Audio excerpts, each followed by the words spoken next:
many Cars diecasts that I add to my collection, but I have nearly 1,000 diecasts now, and because of that, a lot of the cars I own tend to go a little underappreciated in my opinion. So today, I'm going to be highlighting 5 cars that I kind of forget I have sometimes, in an attempt to shed a little light on them and show a little love to them. So, let's get started. This list is in no particular order, by the way. Let's begin.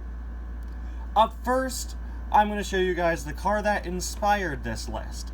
It's the car that I sort of thought about every time I thought about making this video over the past few months. This is an idea I have had for quite a while now, and yeah, whenever I thought about doing it, this is the car I thought of. So, ironically, in a way, it's not really a car I forget about anymore, because it's the one I think about whenever I think about the cars I forget about.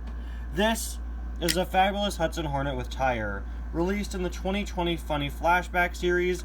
This dock should be pretty notable for being the only new Doc Hudson diecast released after Cars 3, and one of 2 dock variants based off of Cars 3, with the other being the dirt track fabulous Hudson Hornet. But for whatever reason, I feel I always forget about this guy. And I think I probably know why. It's for a few different reasons. Up first, it's a very niche diecast. He's based off of a very specific, 3-second clip from Cars 3, which honestly I feel was a lot less of a notable scene than the other cars they chose for the Funny Flashback line. Also new in that line was Cupcake McQueen, whose scene is very short but is very memorable. Kurt with bug teeth as well. And then for the re-releases in that line, we had McQueen with Sign and Wasabi Mouth Mater, both of which are from notable, pretty iconic funny scenes from throughout the Cars series.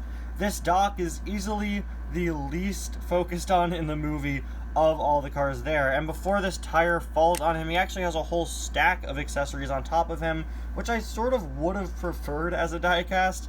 Honestly, to me, this dock sort of feels like one of those filler picks I'd put in a later episode of Cars That Should Be Made when I was running out of cars to put in that series. In fact, I believe I did include this, as well as Doc with the other things stacked up on top of him. Very surprising that it got made, in all honesty. But, I've said before, I love basically any diecast variant that Mattel makes. I love it when they do variants based off of little short 2-3 second clips. I've said before, I think any variant, as long as it appeared in the movie, is a valid variant, and it's so cool that we have more than one dock based off of Cars 3. And I like that we have this very specific, very niche joke represented in the Cars diecast line, but it's just not a very memorable car to me. I don't think it's bad by any stretch, but I just think it's not all that memorable. Funny thing is, I think another contributing factor is the fact that there wasn't really a long hype period for this car, and I never really hunted for him. You see, Doc was revealed as a final member of the Funny Flashback series on the collector poster in 2020. At that point, I think we had everyone else in the series already out. I was one of the first people to find this Doc in September of 2020. Actually, my dad did. He was going to Target or a store nearby, and he called me from Target, and he found this wave with Doc and Slider Petrolsky and Metallic Snot Rod. I never went out looking for this car, because I didn't even know it was out, and I became one of the first people to review him. You'd think I would have fond memories of that, but since I wasn't the one to find him in store, it was my dad who just called me, and I told him, yeah, get those. I guess that's why I don't really remember him all that much in my collection. So, pretty niche car, not a long hunt for him, I think, is the reason for this doc, who's trying to roll away from me when I'm trying to talk about him. Up next, let's talk about Primer McQueen, specifically his Radiator Springs Classic Series single release. This was another car that I'm pretty sure I was one of the first people to review, as I think I was the first person to report on finding the 2017 Radiator Springs Classic wave in America. Initially, we all thought that it was only being released internationally, but I found these guys at a Toys R Us in January of 2018, and then more people proceeded to find them as well. This Primer McQueen is one of 2 variants of the character released, with the other one coming out in a multi-pack that was also Toys R Us exclusive, and he had your traditional McQueen happy face. I definitely prefer this version for the sad expression. I don't actually have that other version of him, though. And maybe if I did have it, then I would remember this guy more, or maybe less, since they're so subtly different. I feel like there are a few factors as to why I often forget about this guy. Up first, he had a very limited window of release. The Radiator Springs Classic line was a Toys R Us exclusive line, and just a few months after this guy came out, Toys R Us announced it was closing all of its US stores, which allowed for a very limited release window for collectors in the US trying to find these cars. I personally only saw the Radiator Springs Classic Wave once and only once, which was the time that I bought it back in Toys R Us in early 2018. Only ever seen these guys on the pegs in a store once. In addition to that, this is a car that has not been re-released since, and as such has slowly been climbing up in terms of price. I could only find one eBay listing for him currently, which is $68 plus shipping price from Get Me Collectibles, who is a pretty trusted source in the cars community when it comes to cars sellers. So yeah, this guy's definitely getting pretty expensive. As for additional reasons as to why I forget him, in addition to, limited release window and not being re-released yet, he's only really in one scene of Cars 3, and you guys know I complain often about Mattel never re-releasing Chester Whipplefilter. Chester Whipplefilter is memorable, I think far more memorable than this McQueen, who was just in one or two scenes of the movie, and also Mattel is always doing other Demolition Derby products, where Chester Whipplefilter should be included, but for whatever reason isn't. There really hasn't been a place for them to include Primer McQueen in the past few years, unless maybe you want to say they could have thrown him into the Radiator Springs series in the Blue Desert line or the 2018 or 19 line, but no, that typically only includes cars from the first movie. There really hasn't been a place to re-release this guy. He's not in the movie all that much. When I think of Cars 3 McQueen paint jobs, this is probably the one that I think of last. Heck, I even forgot that I own the mini racer of him, who I bought online last year. He's a really, really nice diecast, one that's getting pretty expensive. Hopefully someday Mattel re-releases him. Up next, let's talk about Jesse Hollander, a release from the 2016 Cruisin' Tokyo series, who I think I got for Easter a few years back. I thought he was a pretty cool background character, but he immediately took a backseat in my collection as soon as I got Ito-san, I believe later on that same year. These two are the exact same mold, pretty similar in color, share their mold and similar color with another car named Trent Croto, who I don't own, but he's also very similar to both of them. And not to mention, Ito-san is a far more significant character than Jesse or Trent, and thus Jesse has sort of taken a back seat in my collection. He is a very cool background character, very nice looking, but he is kind of just a poor man's Ito-san.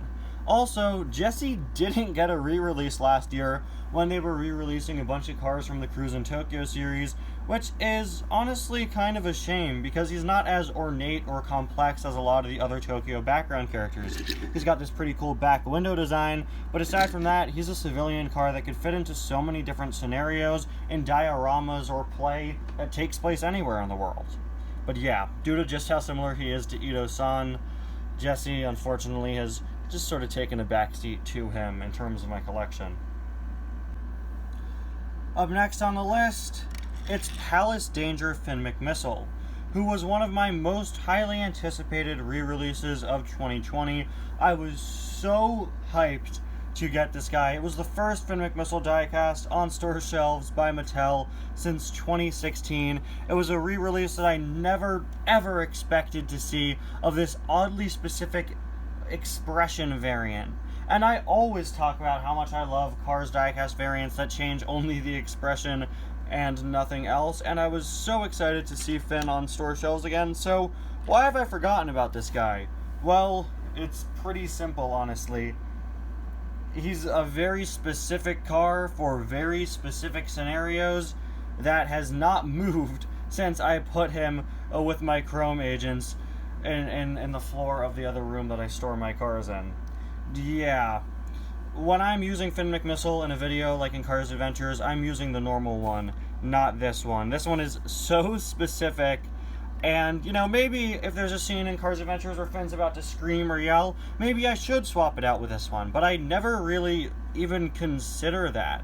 This is such an over-the-top specific variant. It's a great-looking car, honestly. It is such a nice-looking car, and I love expression variants. But, you know, when I'm looking at that section of my cars, it's like, yeah, there's the other Finn I have. There's Palace Danger Finn. He's my other Finn McMissile. And that's honestly an outcome that's been really surprising to me, because this was the first Finn McMissile diecast I had gotten since 2011, not counting merchandise of him from other brands. This was my first Finn in 9 years, and unfortunately he's ended up just being the other Finn McMissile I own, in addition to Finn and his underwater variant. And last up on the list, it's Impound DJ. As you can see, he's got the parking boot right there. This is a car that I got for Christmas of 2020 and reviewed in early 2021. I did not remember which Christmas I got him for, if it was for Christmas of 2020 or 2021. And I had to look back through my reviews to double check what year I got this guy in. This DJ is my only impound tuner, which is probably partially why I forget about him. I don't own the full set of the impound tuners. DJ is my only one. Also, at the time I got him, I had just recently gotten the 2020 Thailand DJ, which was a replacement for my infamous broken DJ. So, you know, I just gotten a green stripe DJ. And I also have the metallic green stripe DJ, which is what I use in all my videos.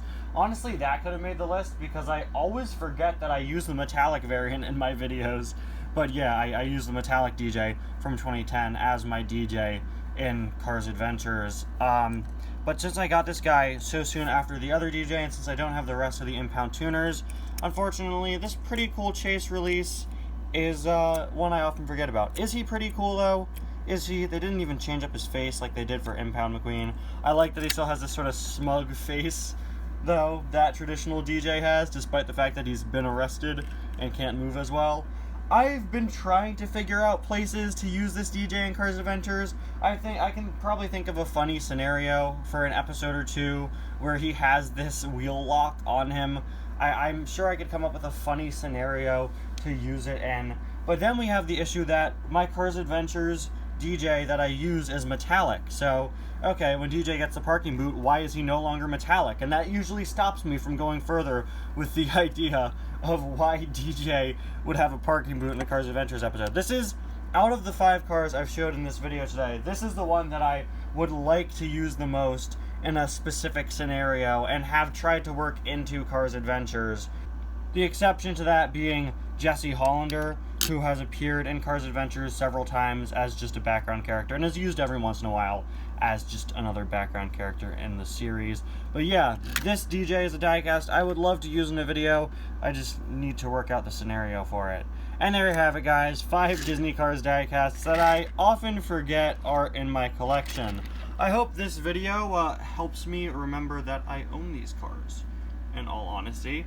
Anyway, guys, thank you all so much for watching. Love to do some more sort of list, top 10, top 5 videos in the future. I have some ideas for other ones that I'd like to do in this sort of similar style where I'm sort of going through my collection. If you have any videos like this you'd like to see me do in the future, definitely let me know in the comments. Let me know some Cars diecasts that you forget you own in the comments as well. And we'll see you guys next time. Bye now.